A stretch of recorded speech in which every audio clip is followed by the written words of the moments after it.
এক বছরে সাইবার অপরাধ দ্বিগুণ হয়েছে, যা এই সময়ে মোট অপরাধের 11.85%। এছাড়া সবচেয়ে বেশি আক্রান্ত হয়েছে নারীরা। তবে লোকলজ্জার ভয়ে আইনের আশ্রয় নিতে চান না ভুক্তভোগীরা। শনিবার সকালে ঢাকা রিপোর্টার্স ইউনিটিতে সাইবার ক্রাইম অ্যাওয়ারনেস ফাউন্ডেশনের গবেষণা প্রতিবেদনে এসব তথ্য উঠে আসে। এ নিয়ে আলোচনা করতে রাজধানীর বনানী থেকে আমাদের সাথে যোগ দিয়েছেন আইটি বিষয়ক আইনজীবী ব্যারিস্টার তাসনুভা শেলী। ব্যারিস্টার তাসনুভা শেলী, আপনাকে স্বাগত জানাচ্ছি ইন্ডিপেন্ডেন্ট সংবাদে। যেটি শুরুতেই আপনার কাছে জানতে চাই যে নারীরা আসলে কী ধরনের সাইবার অপরাধের শিকার হচ্ছেন, কী কারণে তারা বিচার চাইতে ভয় পাচ্ছেন?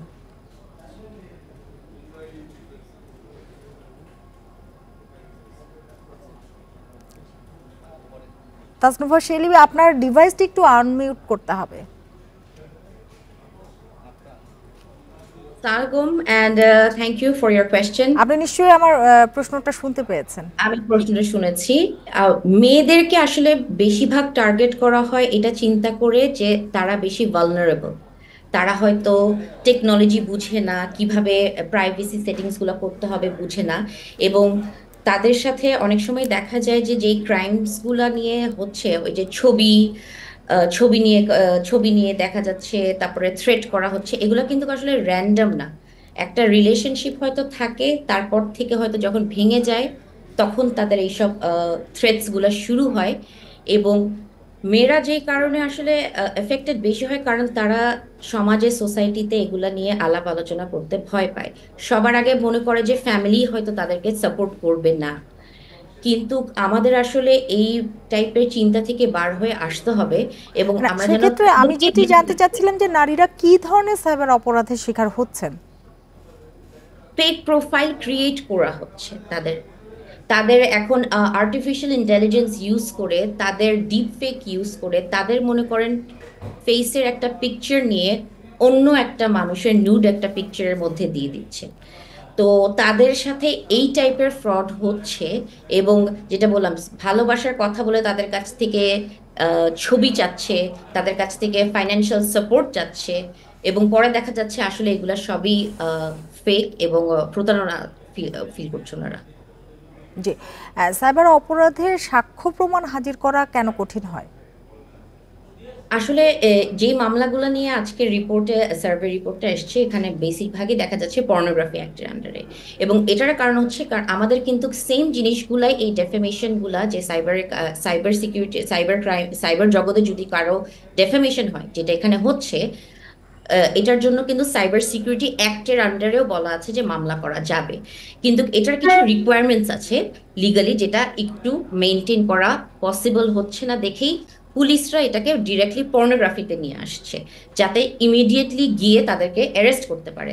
কিন্তু সাইবার সিকিউরিটি অ্যাক্টের আন্ডারে যদি আমাদের যেতে হয়, তখন আসলে এই যে প্রমাণগুলা, এগুলাকে যে একজন পুলিশ প্রথমে সিনে পৌঁছাবে, এভিডেন্স গুলাকে গ্যাদার করবে, এটাকে প্রিজার্ভ করবে, এটা কিন্তু একটা ডিজিটাল এভিডেন্স। কারণ এখন আমার এই যদি আমি বলি ইমেজ, এই ইমেজটা কি আসলে রিয়েল নাকি ফেক, এটা কিন্তু আসলে যাচাই বাছাই করতে হবে, এবং এটার জন্য ডিজিটাল ফরেনজিক এক্সপার্ট লাগবে। এবং আমাদের বাংলাদেশে ডিজিটাল ফরেনজিক ল্যাবস আছে, এবং ওখানে ওটাকে যাচাই বাছাই করার পরেই আমরা বলতে পারি যে এই এভিডেন্সটা, ছবিটা যেটা দেখা যাচ্ছে, এটা কি অথেন্টিক নাকি না, এটা কি অ্যাডমিসিবল হবে এই কোর্টে, এই কেসের জন্য না। যদি অথেন্টিক হয়, যদি অ্যাডমিসিবল হয়, একমাত্র তখনই কিন্তু শাস্তিটা তাকে দেওয়া হবে। এইসব প্রসেসগুলা গ্যাপ আছে, মিস হচ্ছে দেখেই বেশিরভাগ মানুষ তার লিগ্যাল রেমেডি পাচ্ছে না, এবং অ্যাকচুয়ালি কনভিকশন রেটও খুবই কম। এই ল্যাক অফ এভিডেন্সের জন্য ম্যাক্সিমাম কেস বাতিল হয়ে যাচ্ছে কোর্ট থেকে। এবং সময় সাপেক্ষও অনেকটা। এক বছরে আমরা দেখছি যে দ্বিগুণ বেড়েছে সাইবার অপরাধ। আইন শৃঙ্খলা বাহিনীর কোনো গাফিলতি দেখেন কিনা আপনি? আইন শৃঙ্খলার বাহিনীর কোনো গাফলতি না, আসলে আমরা এখন টেকনোলজির যুগে আছি, স্মার্ট বাংলাদেশের যুগে আছি। Everything happens on the internet and on the cyber world. আমাদের বাজার থেকে শুরু করে, আমাদের কমিউনিকেশন থেকে শুরু করে, আমাদের ব্যবসা থেকে শুরু করে সবকিছু আমরা এখন ফোনের মধ্যে, ল্যাপটপের মধ্যে করি। এই কারণে সাইবার ক্রাইম এক বছরে না, আগামী যত বছর যাবে এটা বাড়তেই থাকবে। According to Interpol, it's going to increase by 70%। এবং আমাদের এখন অ্যাকচুয়ালি সময় যে ল এনফোর্সমেন্ট, দ্য জুডিশিয়ারি, এবং আমাদের যে ন্যাশনাল রেগুলেটরস আছে, আমাদের গভর্নমেন্টের আইসিটি মিনিস্ট্রি একটা টিমই আছে, ন্যাশনাল সাইবার সিকিউরিটি এজেন্সি, এদেরকে তিনজনকে একসাথে কোল্যাবোরেটিভলি কাজ করতে হবে। একমাত্র তাহলেই আমরা এটাকে প্রতিরোধ করতে পারবো। আরেকটি বিষয় একটু ছোট করে জানতে চাই যে সচেতনতা বাড়ানোর তাগিদ দেওয়া হয়েছে, আপনিও বলছিলেন টেকনোলজি বোঝে না দেখে নারীরা বেশি আক্রান্ত হয়, কিন্তু কার দায়িত্ব এই সচেতনতা বাড়ানোর জন্য? আসলে এটা সবার দায়িত্ব, আমার নিজের দায়িত্ব। আমি যদি টেকনোলজি ইউজ করি, আই শুড নো আমার ফোনের প্রাইভেসি সেটিংসটার কি অবস্থা। আই শুড নো যে আমি যদি পাবলিক ওয়াইফাই কানেক্ট করি, আমি কি কি রিস্কে আমি নিজেকে এক্সপোজ করছি।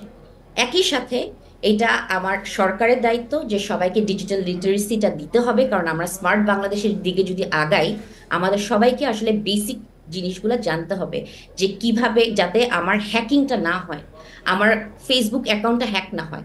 এবং যেটা বললাম যে সরকারের সাথে আমার নিজের দায়িত্ব হচ্ছে যে আমার জানতে হবে যদি আমার অ্যাকাউন্ট হ্যাক হয়, what are the things that I need to do immediately.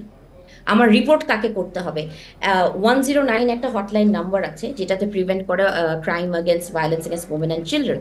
আমাদের কিন্তু বাংলাদেশে পুলিশের দুইটা টিম আছে, একটা হচ্ছে পুলিশ সাইবার উমেন সেন্টার এবং বাংলাদেশ উমেন্স পুলিশ নেটওয়ার্ক।